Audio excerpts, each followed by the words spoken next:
teman-teman, kembali lagi dengan saya Sahabat Surya, channel saya Sahabat Surya. Kali ini saya akan bikin konten tentang PES 2017 lagi.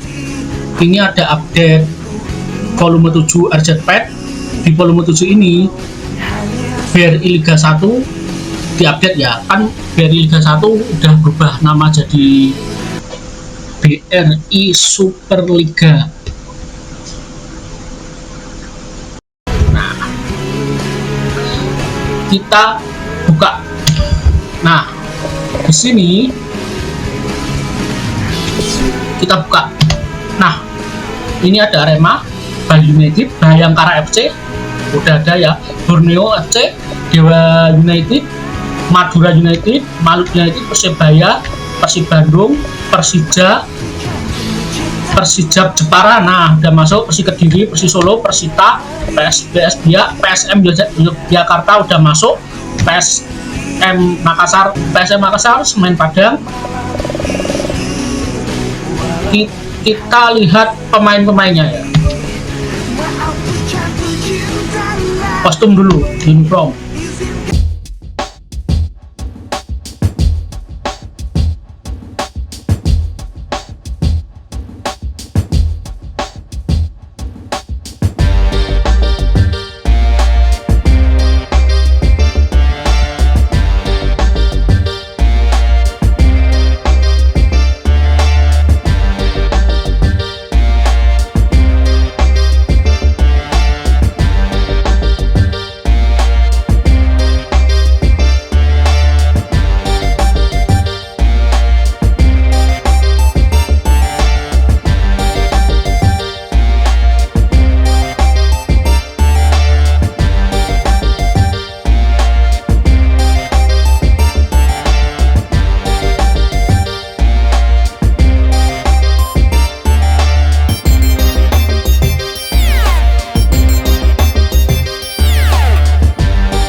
Nah, sekarang kita lihat pemain-pemainnya.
Ya, ini pemain-pemainnya. Untuk link downloadnya teman-teman cek di deskripsi, saya taruh di deskripsi atau saya taruh di link video yang lain ya, biar jadi satu. Nanti cek di deskripsi aja. Oke, jangan lupa like, subscribe, dan komen. Terima kasih banyak.